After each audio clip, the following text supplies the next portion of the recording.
Okay, so are you ready to play cello for the first time? Yes, I'm ready. Okay, great. So one of the first things we really want to think about when we're playing the cello, but before we even open it, is that we want to always open it on its back. It's just the safest way, making sure the cello doesn't get damaged at all. And as an upcoming string player, one of the first things you'll be told is to always take out the bow.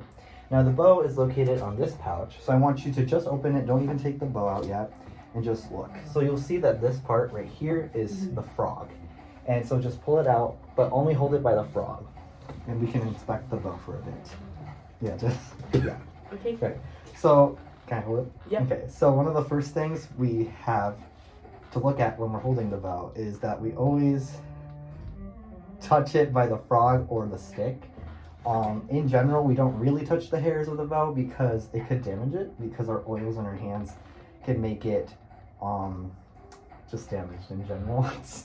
And as an upcoming string player, you always want to be cautious that when you take it out, you always want to touch it by the frog, which is this black part and the silver part at the bottom of the bow. Not really the tip, because there's no really other way to support your hand by holding it, so it's really the frog that you want to hold it.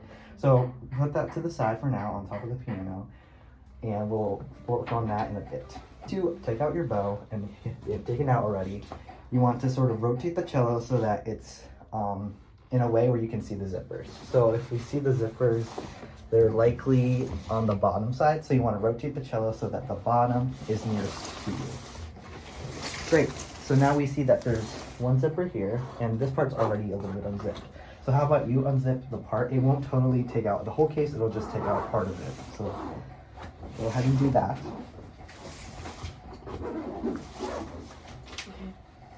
Okay, great. So as we see, this is the cello. Beautiful. So notice how like the cover doesn't completely go off. So what you really want to do when you take it out is you kind of want to shimmy it out. So like let's work together to sort of take out the cello. Be careful of the fingerboard on the top. And then as you do it, sort of lift it and then place it. Kick the case that way. Like just push it off. And then place it nice and soft on the floor. Great. Slay. And then push it off. And so now we have our cello unpacked and ready to be played.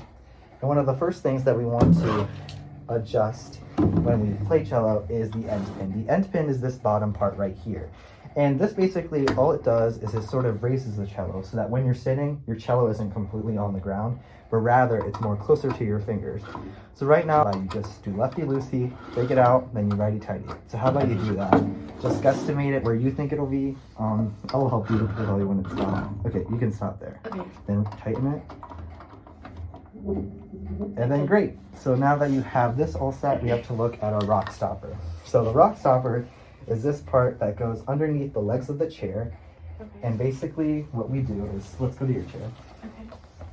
So basically this ring part that we kind of see, some of them have clips where you can just clip it on, but we have to actually lift the chair up and put it underneath. And then what this does is basically the end pin will go on this rock stopper so it doesn't fall off, or like it's not prone to like slipping from the floor. There's also a strap that you can adjust. Judging by your height, we might want to tighten it. So the way you tighten it is just pulling it down like this. So how about you do that a bit? Just like do just slightly more. Great, that's good. Okay.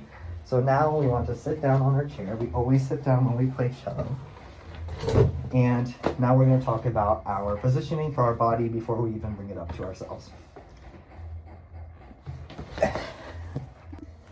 Okay, so now that we have talked about putting the cello down and getting it all set up, we want to talk about the way we're positioned with our bodies.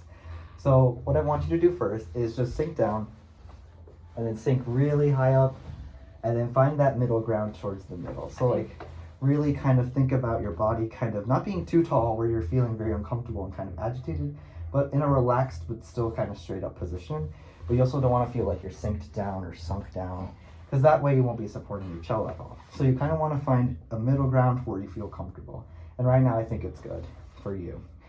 We want to sort of position our legs sort of kind of like a triangle so that when we bring our cello up, it's kind of in the middle. And we also want to be aware of our rock stopper. Right now, we can't really judge much about it because the cello isn't on us right now, but once we have it on, we'll be able to adjust it so that it's better for your height. But right now, mainly the main takeaways for this is that your positioning should always be kind of straight up, but not too tall where you're feeling kind of constrained and confined, but more like a relaxed tall position, but also not too short so that you won't support your cello. So once you feel like you're ready, we'll start bringing the cello up. The way to sort of hold it and bring it up to you is you can grab it by its neck and carry it up like this. And I think that might be too tall for you. A little bit. Yeah, so when we adjust it, we can sort of bring it up to our thighs, and then we can adjust it through the left side. So I want you to sort of slide it, be careful of the piano, Yeah. and then readjust it. So just lefty-loosey it, it's there, and tighten it. Great. So then carefully bring it up, and then make the end pin go on the floor. Great, yes, exactly. I love how you did that independently. So now what we want to do is we kind of want to bring it to the proper position. Okay. So this upper bow is like the first curve that you kind of see, and this is the lower bow. And what we want to do is we kind of want to bring it at a position where this upper bow is right about where your sternum is. Do you know where your sternum is? Yeah. It's like where your heart and like chest meet, kind of in that area. And to me, it looks like it's good. I would say slightly straighten it. Okay. Does it feel like it's near your ears at all? Yeah. Okay. Here, how about we adjust Adjust it again. just the rock stopper. I think it's a little. There we go. Okay, great. That's better. So whenever you feel like it's too close to your ear or uncomfortably close, you can always readjust the rock stopper, bring it a bit forward, and the cello should be pretty forward. It shouldn't be right where your feet are. It should kind of be a little bit in front of it. Does that make sense? Yeah. Okay, great. Now another thing to make sure that your cello is in a comfortable position so that we can start playing is by being aware of where your arm is. So when we play our cello, we bow with our right arm and we change notes with our left arm. Okay. So if you look here, there's like tape on this cello, Mm-hmm. and the first tape is really where your first pointer finger should be. Okay. So like just imagine that you are playing and that's where your finger would be. Okay. And when we play, we kind of want to have a raised elbow, not to the point where we're uncomfortable, but it's pretty relaxed and easy to change. So let me look at where you are. That's pretty good. Great. So this is a good position. Memorize this, screenshot it, send it to your friends, that this is the position you need to play your cello. Okay. So now we're going to talk about bowing, and I think to do that, we're going to put our cello on the floor. Okay. So just take it down, but remember to be careful about it. But also, when you're putting the cello on the floor, always put it on its side. So like it should be facing horizontally, not flat on its back, but on its side. Okay. So take out the end pin, yes. Yeah. Yeah. It's Okay. okay. Wait, Do you want me to demonstrate it to you? Yeah. Okay, great. So you kind of hold it with its neck here and the upper bow, and then you just place it down. Okay. So you do that. Like on its side, like this. Yeah, like that. Yes. Okay. And it shouldn't fall. Okay, great. So now we're gonna talk about your bow. Okay. So, so your bow is, again, this is what we use to play notes. And in order to understand how to use the bow, we want to remember how to have our fingers placed. So make a hand puppet, make a wolf, a pig, a husky, whatever you want to call it, and sort of use that as an analogy to prepare yourself for when you're playing your bow. Think of like the wolf's snout and mouth as sort of like the base that goes in between the frog. So this hole right here, this circular crook in the frog is where your thumb should be. And your thumb should be curved, not uncomfortably curved, but curved to the point where it is curved. And as you can see, your fingers kind of wrap around and your pinky sort of stays with your other fingers. So you can see how my finger puppet becomes in line with what the bow is. And my wrist is sort of relaxed. It's not rigid or it's not too flat. It's not like this, but it's in a relaxed position where I can easily move it. Because if we're too relaxed or too like tense, that kind of creates tension in our body that doesn't like us play better. So I want you to prepare yourself by doing your finger puppet, your hands, your wolves, whatever you want to call it. And I'll bring the bow to you. And remember that your thumb should be curved and your fingers should wrap around. Great. Great. Yeah, that's good. Where One do I thing, put the pinky? Pinky should be kind of with your ring finger. So like right now that's good. It doesn't really matter right now. It'll matter when we start playing. And then the thumbs in between. Curved, yes. Curved. Okay. Great. So I would. Can I hold it again? Yep. I would think to engage a bit more of your thumb. I feel like sometimes you're kind of like a little bit flat against, and that's pretty normal. You're still getting used to it, but just remember to keep it curved. Engage that. Really think about that when you play it again. Or to sort of relax your wrist. Don't put too much tension. Great. That's good. And when we're playing, we don't really use our wrist. Can I get that again? Yeah. We don't really use our wrist to sort of create that motion. We use our elbow. And the wrist is just not really...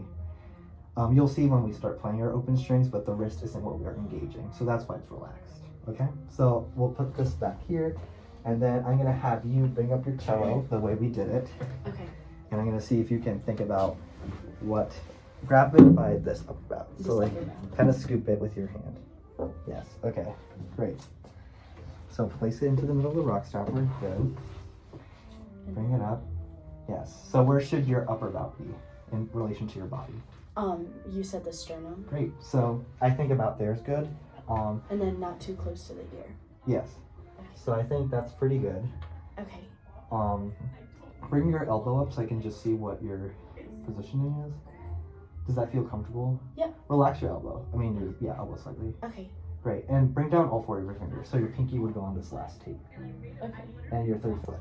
We won't worry about fingering for much. We'll be mainly playing open strings. But just so you feel like that is first position, which is your first finger on that first tape, all the way to your pinky on that last tape. Okay. Great. So now we're going to bring our bow. So now we're going to bring everything we learned at once. So we're going to take our bow with our right hand. And remember that the husky or the wolf or whatever hand puppet, and you bring it towards your thumb should be in the crook, kind of curved and ready to play. So grab it. You can take your time, engage. Okay, great. Okay, good. Oh wait, do you want the thumb like? Yeah, make it slightly more curved. Yes, that's good. That's good. Okay. So before we play open strings, I'm just going to quickly talk about where you want to put your bow. Okay. So I saw you that you put your board here, and maybe you weren't really thinking about it right at that point, but we really want to aim in between the bridge and the edge of the fingerboard. And the reason why we want to think about that part specifically is because that has a stronger, more resonant tone. If we did it up here, it's not really as strong of a tone when we're playing, so we want to aim for this part in between the bridge and the fingerboard, which is called the lane. Okay. And when we play our bow, we want to sort of think of it as a straight line, a highway that goes in between the bridge and the fingerboard. So I'm going to take the cello for a second. Okay. Yep. And I'm going to do what we did. And basically, what we want to do is we kind of want to think about that straight line, that beautiful highway in between that bridge. Sometimes we have the tendency to go up or we have to go down, and that's not really what we want to aim for, because that will like have difference in our tone, and it might create those screeching noises that most people may hear when they play strings. So we really want to sort of hone in and think about getting that highway, that straight, beautiful line. Okay? And as you can see, I'm not using my wrist to change the angle, I'm using my elbow. So notice how when I play this A string, my elbow's higher versus when I play this little. So think about those things. And we'll talk about it at a step-by-step. So we're not doing anything with my fingering. Yes, right no, now. we're just playing open strings. Okay. Okay, great. So now take the bow, remember the finger puppet. Oh, sorry. Oh, it's okay. I'll hold it by its sticking. Okay. Great. So now, think about putting it in the center of the highway. And, okay, so what you're doing right now is you're playing two strings, which is a method that sometimes we use in orchestra, but we're not going to worry about that right now. Okay.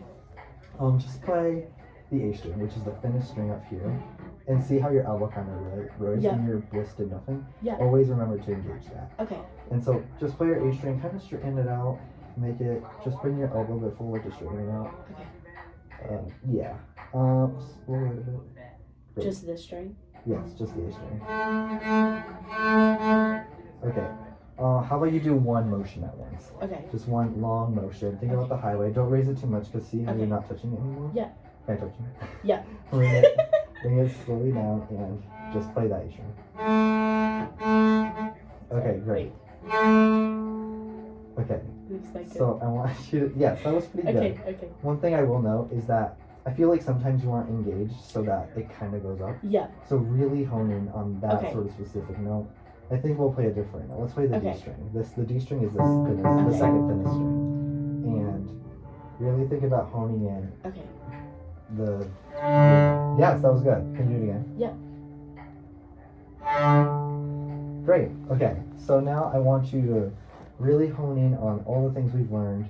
Make sure that your fingerings are not pressing down, but we want to have that posture so that when we are ready to play those notes that we have the correct posture.